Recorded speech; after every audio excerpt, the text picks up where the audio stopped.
Good morning, students. I am Anu Yadav, your conversation teacher of 5th class from MLP International School, Rajpura. Students, today we discuss our conversation sentences. First of all, write to your date. Heading, translate the following sentences into English. Let's start. Our first sentence is आपने खाना बनाना किससे सीखा? Students, इस वाक्य में हम एक person पूछ रहे हैं, क्वेश्चन पूछ रहे हैं। सो लास्ट में हम पर्सनवाचक चिन्ह का प्रयोग करेंगे क्योंकि ये एक पर्सनवाचक वाक्य है। आपने खाना बनाना किससे सीखा? Whom did you learn to cook? Whom did you learn to cook? WHOM, whom, DID, did, YOULEAR, and learn to, TOOCOOK, cook, and put question mark after sentence. Whom did you learn to cook? आपने खाना बनाना किससे सीखा? Whom did you learn to cook? मैं अपनी तरफ से पूरी कोशिश करूँगा। I will try my best. मैं अपनी तरफ से पूरी कोशिश करूँगा। I will try my best. कृपया आप अपनी कॉपी पर कवर लगाइए। कृपया आप अपनी कॉपी पर कवर लगाइए। Please put cover on your notebook. Please put cover on your notebook. PLEASE, please, PUT, put, COVER, cover, ON, on, YOUR, your, NOTE, BOOK, notebook. Please put cover on your notebook. मेरे pen की स्याही ख़त्म हो गई। मेरे pen की स्याही ख़त्म हो गई। My pen run out of ink. My pen run out of ink. MY, my, PEN, pen, RUN, run, OUT, out, OF, of, INK, ink. My pen run out of ink. मेरे pen की स्याही ख़त्म हो गई। My pen run out of ink. मैंने अपना पाठ पढ़ लिया है। I have read my lesson. मैंने अपना पाठ पढ़ लिया है। I have read my lesson. I HAVE, have, READ, read, MY, my, LESSON, lesson. मैंने अपना पाठ पढ़ लिया है। I have read my lesson. Students, let's revise again. आपने खाना बनाना किससे सीखा? Whom did you learn to cook? आपने खाना बनाना किससे सीखा? Whom did you learn to cook? मैं अपनी तरफ से पूरी कोशिश करूँगा। I will try my best. मैं अपनी तरफ से पूरी कोशिश करूँगा। I will try my best. कृपया आप अपनी कॉपी पर कवर लगाइए। Please put cover on your notebook. Please put cover on your notebook. मेरे पेन की स्याही ख़त्म हो गई। My pen run out of ink. मेरे पेन की स्याही ख़त्म हो गई। My pen run out of ink. मैंने अपना पाठ पढ़ लिया है। I have read my lesson. मैंने अपना पाठ पढ़ लिया है। I have read my lesson. Students, write them in your fair notebook, neat and cleanly. Also, learn these daily uses conversation sentences which we have revised today. So please complete your notebook. Please complete your pending work because our essay 1 examination held soon. So students, those who not attend our previous conversation classes, attend these ones and complete your pending work. Thank you students. I hope you understand these sentences. Learn them. Good morning student, myself Bala ma'am from MLP International School, Rajpura. Dear student, now we revise our next exercise 7.4. In this exercise we have word problem and our first question is Mary and Alice have 351 and 837 marble respectively. They put them into a heap of equal number of marble. Find the greatest number of marble that can be put into a heap. तो बेटा देखिए हमारे पास number of marble दे रखे हैं कि Mary और alias के पास कितने थे और हमें ग्रेटेस्ट नंबर फाइंड आउट करना है। ग्रेटेस्ट नंबर मीन्स हमें HCF फाइंड आउट करना है, highest common factor. So now we start. Our question is Mary and Alice have marble 351 and 837. Greatest number of marble means हमें HCF find out करना है। तो बेटा अब हमें HCF फाइंड आउट करना है। आप चाहे तो प्राइम फैक्टराइजेशन मेथड से कर सकते हैं, कॉमन निकाल के फिर मल्टीप्लाई कर सकते हैं, या आप डिवीजन मेथड से भी कर सकते हैं। तो मैंने इसको डिवीजन मेथड से सोल्व किया है। 837 को मैंने 351 से डिवाइड किया, 2 नंबर पे गया 702, फिर माइनस किया तो 135, फिर 351 को डिवाइड किया 272 नंबर पर, फिर माइनस किया 81 रिमाइंडर बचा, 135 को लिखकर मैंने उसको डिवाइड किया, 1 पे गया 81, फिर आ गया 54 से डिवाइड किया मैंने 81 को, 81 पर 54 1 नंबर पे गया, 54 राइट किया, रिमाइंडर बच गया 27, फिर 27 से हमने 54 को डिवाइड किया 2 नंबर पर। अब हमारा आ गया 0 तो हमारा ग्रेटेस्ट नंबर ऑफ मार्बल क्या आ गया बेटा 27। Okay student, I think you understand very well our question number first. And our question is, they 3 bells ring at an interval of 15, 20 and 25. 3 bell है जो गैप में बजती है 15 मिनट, 20 मिनट और 25 minute में। पर if they ring together at 10 AM, अगर वो 10 बजे एक साथ बजती है तो what time they ring together again, तो वो तीनों एक साथ किस टाइम पर बजेगी। So dear student now start. 3 bells ring at an interval of 15, 20 and 25 minutes. They ring together at 10 AM. They ring together again. तो हमें ये फाइंड आउट करना है। तब हम इसका LCM फाइंड आउट करेंगे। सब फर्स्ट ऑफ ऑल हमने 5 से किया 3, 4 and 5, फिर 2 से किया 3 एज इट इज, 4 से डिवाइड किया तो 2 and 5 एज इट इज, फिर 2 से किया 3 एज इट इज, 1 and 5, 3 से किया 1 and 5, फिर 5 से किया। तो इस तरह हमने इसका LCM फाइंड आउट किया, हमारे पास आ गया 300 मिनट। अब बेटा मिनट है, हमें टाइम निकालना है कि कितने घंटे के बाद हमें इसको आवर में कन्वर्ट कर देंगे। 300 को 60 से डिवाइड कर देंगे, क्योंकि 1 आवर में कितने मिनट होते हैं 60 मिनट। सो हमने से इसको डिवाइड किया तो 5 आवर, तो मतलब बेटा 5 घंटे के बाद वो दोबारा एक साथ बजेंगे। सुबह 10 बजे बजे एक साथ, तो अब 5 घंटे आगे करना है। 10 के बाद हमें 11, 12, 1, 2 एंड 3, तो 5 आवर हमारे कंप्लीट होते 3 बजे।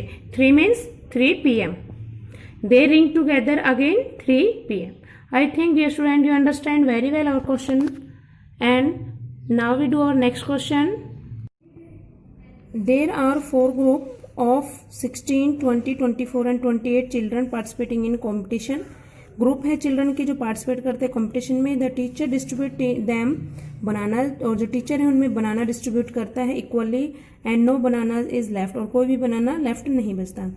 Find the list number of banana, हमें number of banana find out करने हैं। The teacher should have for distribution, जितने कितने बनाना थे टोटल कि टीचर ने डिस्ट्रीब्यूट किया, हमें number of banana find out करने हैं। So statement is group of children participating in competition 16, 20, 24 and 28। तो बेटा हमें नंबर अब हमें LCM फाइंड आउट करना है। तो हमने इसमें क्वेश्चन का LCM फाइंड आउट किया। सबसे पहले 2 से डिवाइड किया है, फिर अगेन 2 से किया 4, 5, 6, 7 आ गया, फिर 2 से किया 2, 5, 3, 7 आ गया।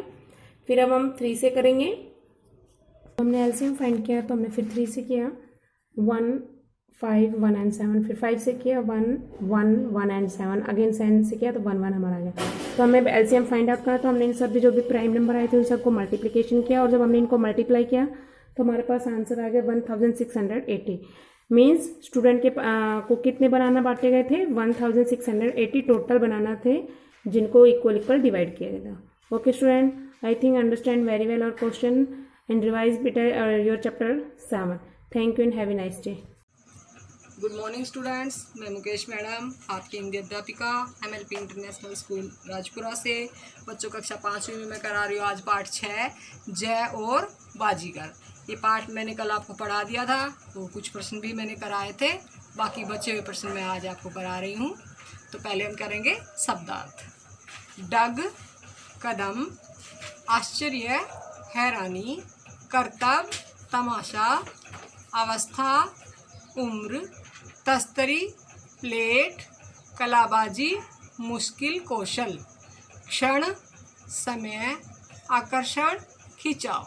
फिर से देखो, डग, कदम, आश्चर्य, हैरानी, करतब, तमाशा, अवस्था, उम्र, तस्तरी, प्लेट, कलाबाजी, मुश्किल कौशल, क्षण, समय, आकर्षण, खिंचाव। पहला प्रश्न हमारा है, जय स्कूल जाना भूलकर कहाँ चला गया। इसका उत्तर होगा, जय स्कूल जाना भूलकर तमाशा देखने चला गया। क्या उत्तर बताया मैंने? जय स्कूल जाना भूलकर तमाशा देखने चला गया। आगे है, जय किस खेल को देखकर आश्चर्य में पड़ गया। इसका उत्तर होगा, एक लड़का तस्तरी जितने छोटे गोले में से सिर निकालता है और फिर कंधे बाहर निकालता हुआ पैरों की तरफ से बाहर निकल जाता है। ये खेल देखकर जय आश्चर्य में पड़ गया। एक लड़का तस्तरी जितने छोटे गोले में से सिर निकालता है और फिर कंधे बाहर निकालता हुआ पैरों की तरफ से बाहर निकल जाता है। ये खेल देखकर जय आश्चर्य में पड़ गया। आगे है, जय को कलाबाजी के खेल में से अधिक अच्छा कौन सा खेल लगा। इसका उत्तर होगा, 4 कुत्ते रेस के घोड़े की तरह सजे हुए थे। प्रत्येक कुत्ते पर एक बंदर रंगीन कपड़े और टोपी पहने बैठा था। ढोल की ताल पर कुत्तों ने गोलाई में दौड़ना शुरू किया। जय को यह खेल सबसे अच्छा लगा। 4 कुत्ते रेस के घोड़े की तरह सजे हुए थे। प्रत्येक कुत्ते पर एक बंदर रंगीन कपड़े और टोपी पहने बैठा था। ढोल की ताल पर कुत्तों ने गोलाई में दौड़ना शुरू किया। जय को यह खेल सबसे अच्छा लगा। आगे है, तमाशा खत्म होने पर अचानक जय को क्या याद आया। इसका उत्तर होगा, तमाशा खत्म होने पर जय को अचानक याद आया कि उसे स्कूल के लिए देरी हो रही है। क्या याद आया था?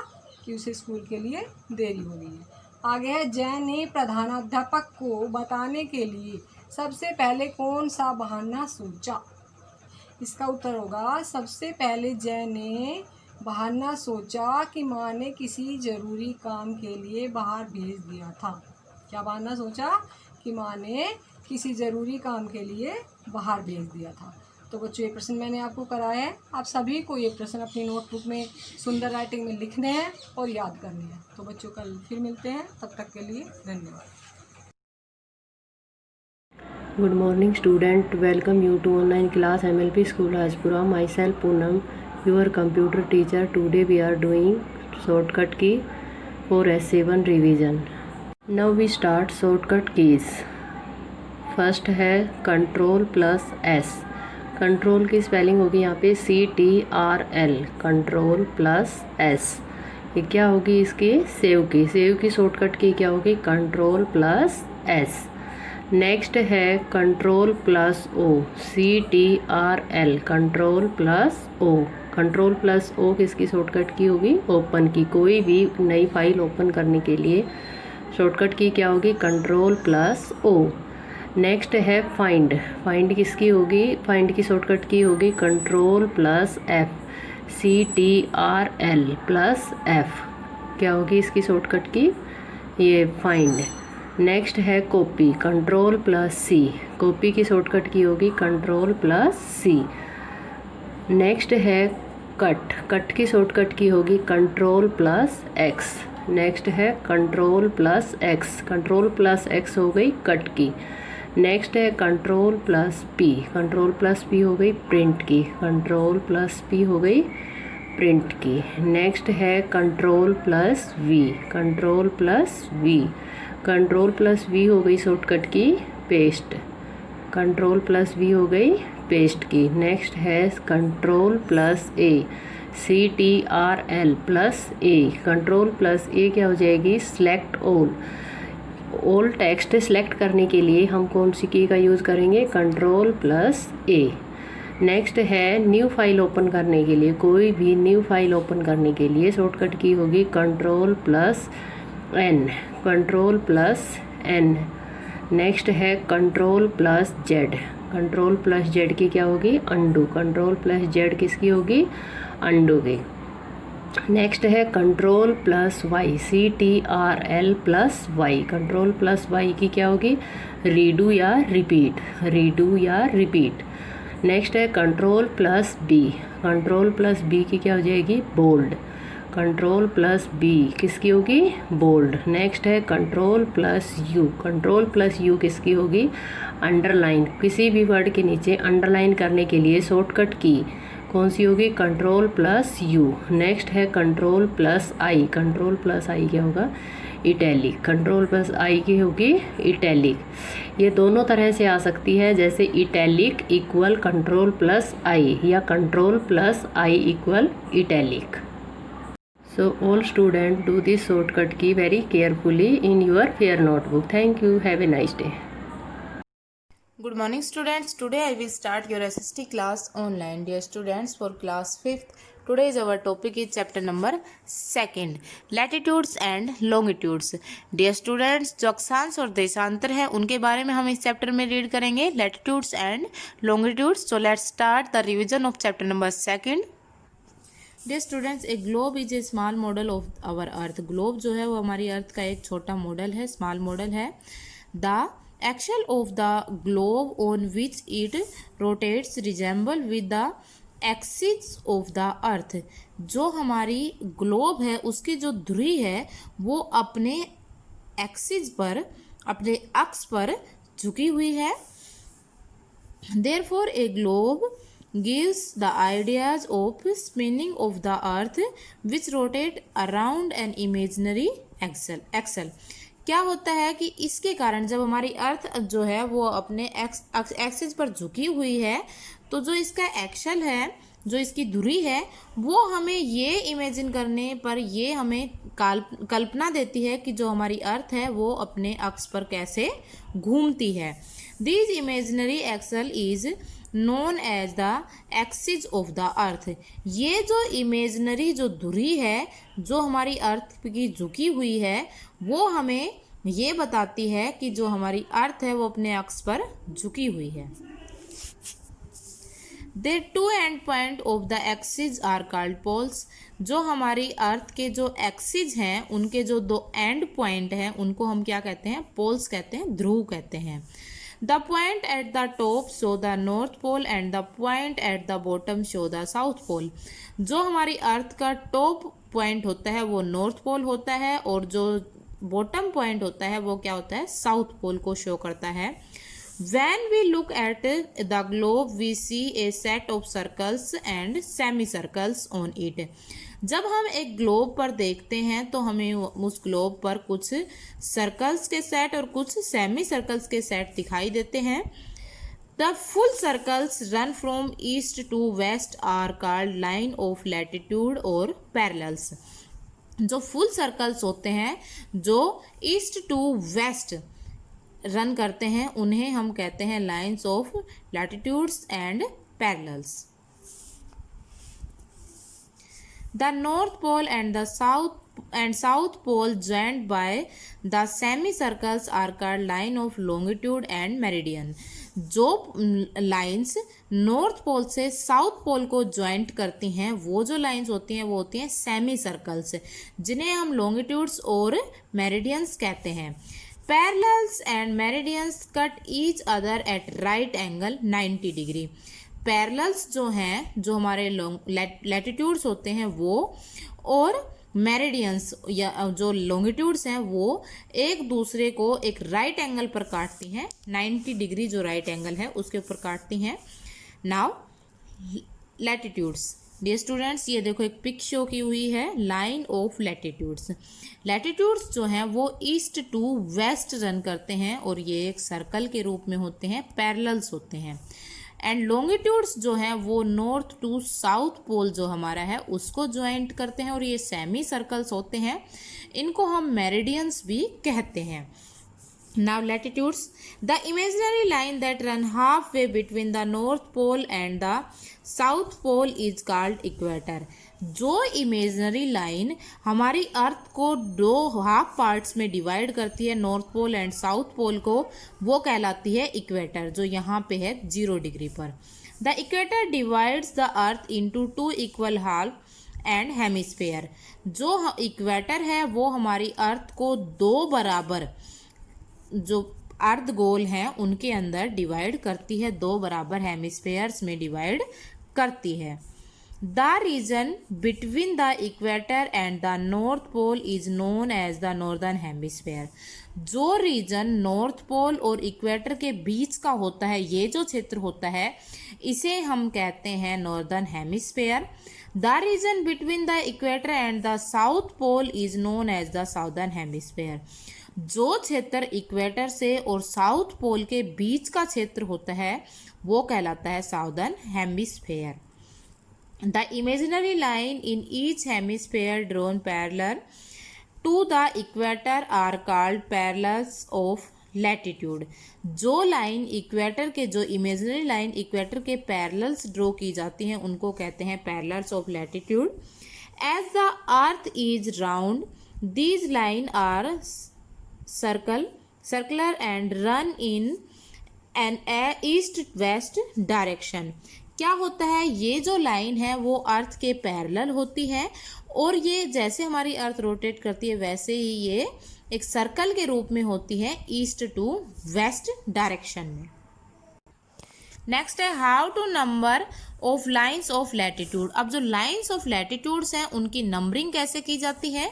These lines of latitudes and longitudes have number starting with the equator. अब जो लाइन्स ऑफ लैटिट्यूड और लॉन्गिट्यूड्स होते हैं उनकी नंबरिंग की जाती है और उनकी स्टार्टिंग कहाँ से होती है, इक्वेटर से होती है, भूमध्य रेखा से होती है।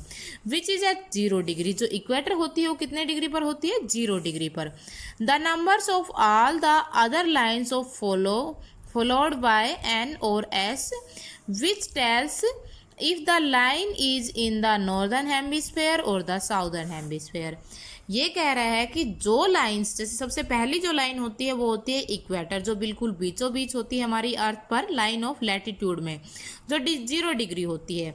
जैसे हमारा ये एक पिक दी हुई है, मान लो इसके ऊपर ये जो लाइन है ये क्या है, 0 डिग्री, जो इक्वेटर है। अब इससे ऊपर जो लाइनिंग ड्रॉ होंगी वो N और S के साथ शो होंगी, क्योंकि 0 डिग्री से मान लो ये 15 डिग्री है तो यहाँ पे N होगा 15 डिग्री नॉर्दर्न हेमिस्फेयर में, और अगर 15 डिग्री हमारी इक्वेटर से बॉटम की साइड है तो 15 डिग्री साउदर्न हेमिस्फेयर में S से। N और S से शो होंगी नॉर्दर्न हेमिस्फेयर की जितनी भी नंबरिंग होंगी लाइंस की वो होगी N से, और साउदर्न हेमिस्फेयर में जितनी भी नंबरिंग होंगी लाइंस की वो होगी S से show. Now lines of latitude to the north of the equator have names from 1 degree north to 90 degree north. अब क्या कह रहा है, जो लाइन्स इन इक्वेटर से नॉर्थ की तरफ होती हैं वो होती हैं 1 डिग्री नॉर्थ से लेके N से लेके 90 डिग्री नॉर्थ तक होती हैं। Thus there are 90 latitudes draw to the north of the equator। अब इसका कारण क्या है, इसका मतलब क्या हुआ कि जो इक्वेटर है उससे और नॉर्थ पोल तक जो लाइन्स ऑफ लैटिट्यूड हैं वो 90 ड्रॉ होती हैं।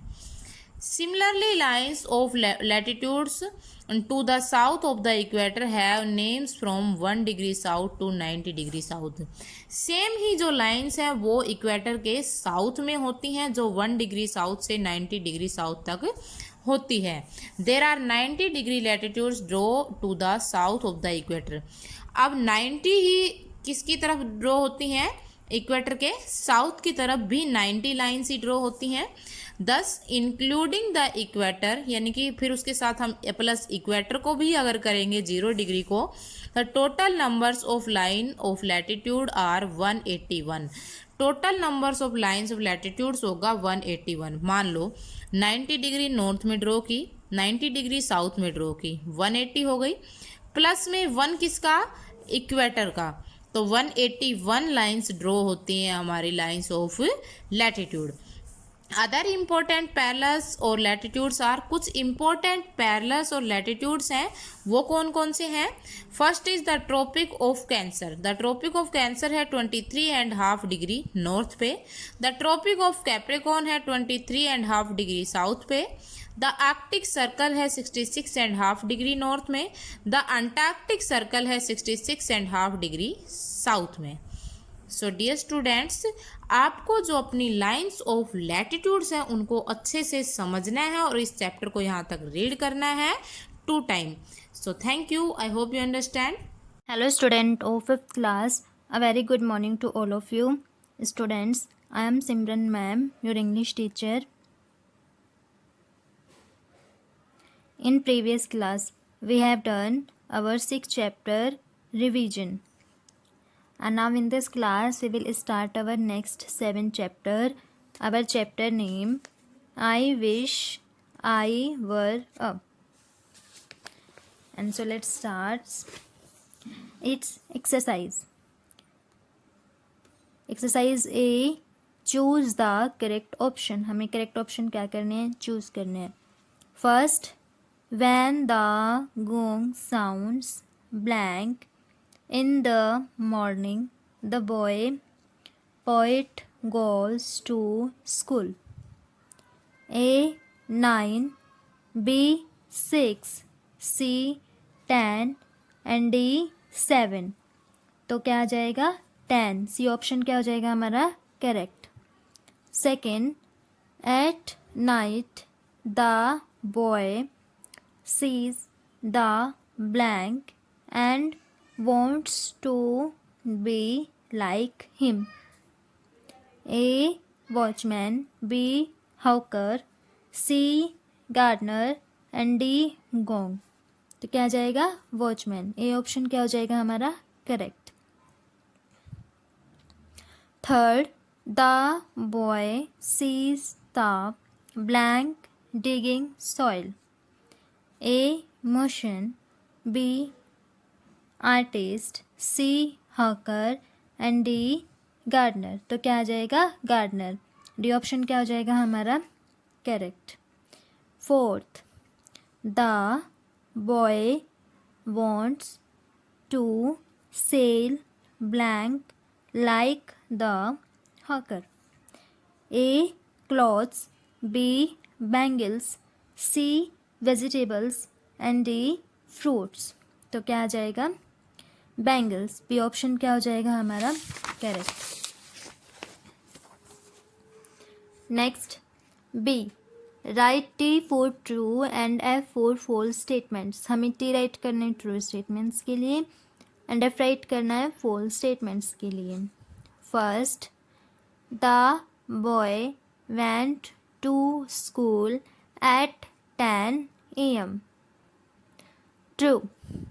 Second, every day the boy used to meet a bus driver. False. Third, the gardener was digging soil with his axe. False. Fourth, the boy sees the watchman from his window. True. Exercise C. Fill in the blanks with suitable words given in the help box. First, the blank sells bangles. Hawker. First blank में क्या आ जाएगा hawker. Second, the blank digs the soil in a garden to show plants. Second, gardener. Third, the blank goes to school in the morning. Third blank में क्या आ जाएगा little boy. Fourth, the blank walks at the streets all night. And fourth blank में क्या आ जाएगा watchman. And exercise D है हमारे गिव वन वर्ड फॉर. हमें वन वर्ड देने हैं इनके लिए. First, to get tanned in the heat of sun. Burnt. Second, occupation for which you are trained. Profession. Third, the object used for lighting. Lantern. Fourth, to make clothes dirty with mud and soil. Gardener. And so students, let's we start our exercise D. Question answer. Answer the following questions in 1 or 2 words. हमें 1 और 2 words में इन question के answer देने हैं. Question number first है, What time does the boy go to school? Answer, at 10 a.m. Question number third, who is selling the bangles? Answer, a hawker. Question number third, who is digging the ground? Answer, a gardener. Question number 4, who is walking along the street at night? Answer, a watchman. And next, question number 5, at what time does the boy return from school? Answer, at 4 p.m. And so students, I hope you will understand this 7th chapter revision, and this revision learn in your book and notebook.